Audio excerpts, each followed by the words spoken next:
Joel Klatt flags Deion Sanders, Travis Hunter. Dilemma as Colorado QB room gets strong verdict. There's no denying Deion Sanders still moves the needle in Boulder.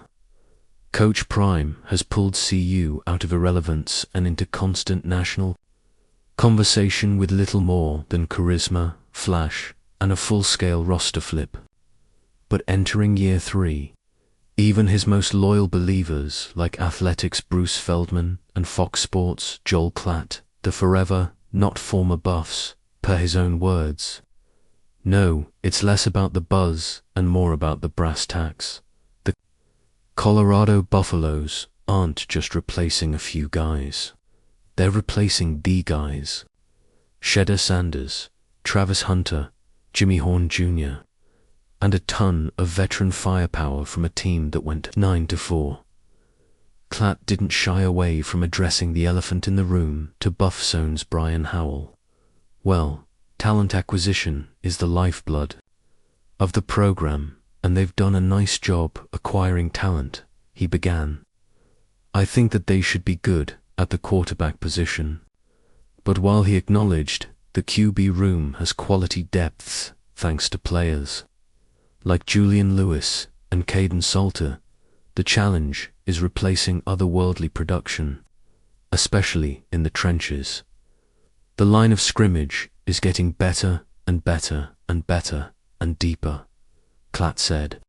As opposed to like 2 years ago, the line of scrimmage was really poor and they tried to play around it and it was tough. It's a classic truth in football.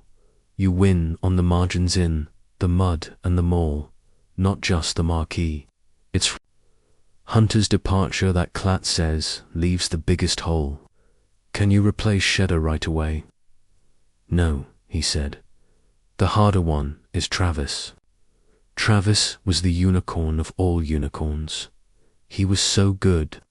He was one of the best players I've ever seen play college football. That's going to be very difficult to overcome because it's going to have to be multiple players that overcome that. Deion Sanders didn't just lose a two-way freak. They lost someone who distorted coverage, dictated game plans, and defined their identity. In Klatt's eyes, Colorado must now replace a generational player with a patchwork of position groups.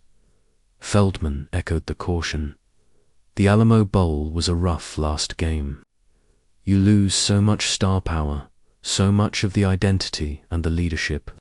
He said, if he can get them to a bowl this year, I think that's a big win. In other words, forget the glitz and sideline shades. It's time for substance. Feldman added, I think they'll be better on the lines than they probably have been. I think realistically, it's not, can you stay in the top 25? It's can you stay as a winning program this year after losing all they lost? The receiving corps takes a massive step back, and Feldman didn't sugarcoat it. I'd be surprised if the receiving corps was anywhere near as good as what it's been, he said. You don't just lose Travis, you lose Jimmy Horn Jr. You lost LeJounte Westry. That's a lot of firepower.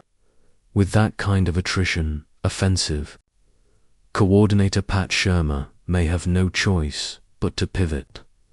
A mobile QB like Salter suddenly feels more like a necessity than a luxury. Maybe having a running quarterback is an interesting way to go for them in the transition, Feldman added. For a team built on buzz, 2025 might demand grit. That's why freshman Lewis knows that beginning his freshman year with the goal of filling in Shedeur's spot is the wrong way to go about things. I honestly don't look at it as trying to fill his Sanders' shoes, Lewis said in an exclusive with Buffs on SI.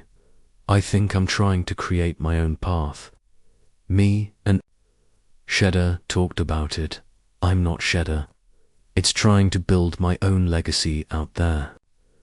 Joel Klatt predicts a baseline win for Deion Sanders' Colorado in 2025. Joel Klatt knows he might ruffle a few feathers in Boulder, including those under Coach Prime's iconic cowboy hat, but he didn't hold back on setting expectations for the Buffs in 2025, despite the program losing star power in key veterans. Klatt thinks that talk of a massive drop-off is premature. Like I said, everyone wrongly is assuming some big fall-off from last year, Klatt said. And I honestly don't think that's the case. Instead, Klatt projects a steady step forward, even if it comes with a bit of side-eye from Deion Sanders. I think that they're probably baseline an 8-win team, he said before chuckling. Deion's going to be so mad that I said 8. Like 8. What you know, as you know. But if they can win a couple of key one-possession games, they can get to 9, maybe 10. It's not flashy, but it's real and it reflects just how much Colorado has grown in the trenches and roster depth, even as the headlines focus on departures. And if Coach Prime can take this reloaded, less star-studded version of the Buffaloes to a bowl game or more, as Feldman also put it, that may be one of Deion's most impressive coaching feats. Yet, he's different, Feldman, said Dan for CU. Different might be exactly what keeps the fire burning.